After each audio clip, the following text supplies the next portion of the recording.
Bonjour à tous, c'est parti pour le tour d'Europe de la presse. Ce lundi 12 mai 2014, on débute notre voyage par la France. L'équipe évoque deux questions majeures qui se posent à propos de Lyon. Elles concernent l'avenir de Rémi Garde, qui s'inscrit toujours en pointillé, et la qualification qui n'est toujours pas actée en Ligue Europa. De son côté, le journal Aujourd'hui en France s'intéresse aux trophées UNFP qui ont été remis hier soir. Le PSG a raflé bon nombre de titres.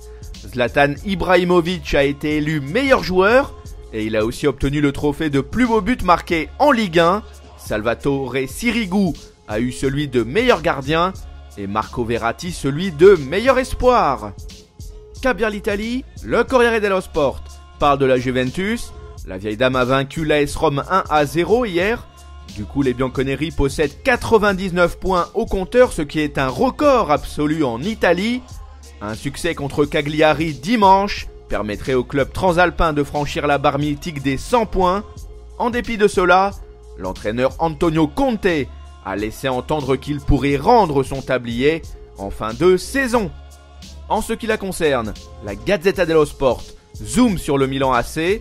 Les rossoneri ont perdu 2-1 contre l'Atalanta Bergame. Ils sont mal partis afin de disputer la prochaine édition de la Ligue Europa. L'entraîneur Clarence Seedorf se rapproche donc un peu plus de la sortie. Allez, on file en Espagne. Le Media Marca souligne le fait qu'il y aura une vraie finale en Liga entre le Barça et l'Atlético Madrid.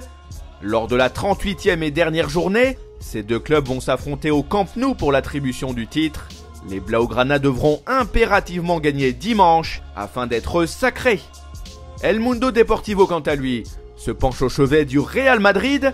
Les Merengues se sont inclinés 2-0 contre le Celta Vigo. Autrement dit, la formation dirigée par Luis Enrique, qui pourrait entraîner l'équipe du Barça la saison prochaine. Les Madrilènes ont perdu tout espoir de triompher en Espagne. On traverse la Manche et on débarque en Angleterre. Le journal The Times met l'accent sur Ashley Cole, non retenu au sein de l'équipe nationale d'Angleterre en vue du mondial. Le latéral gauche a décidé de mettre un terme à sa carrière internationale. Rappelons que son avenir à Chelsea n'est toujours pas clarifié.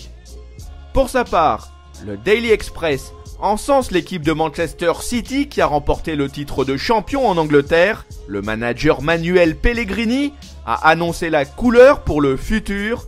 À ses yeux, ce triomphe n'est que le début d'une histoire. Objectif, remporter la Ligue des Champions à court terme. Voilà, ce tour d'Europe de la presse est terminé.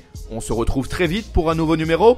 En attendant, vous pouvez consulter en temps réel l'actualité sur le site de Top Mercato ou sur nos chaînes YouTube et Dailymotion, nos applis pour mobile et tablette, de même que nos comptes Facebook et Twitter, sont également à votre service. À bientôt.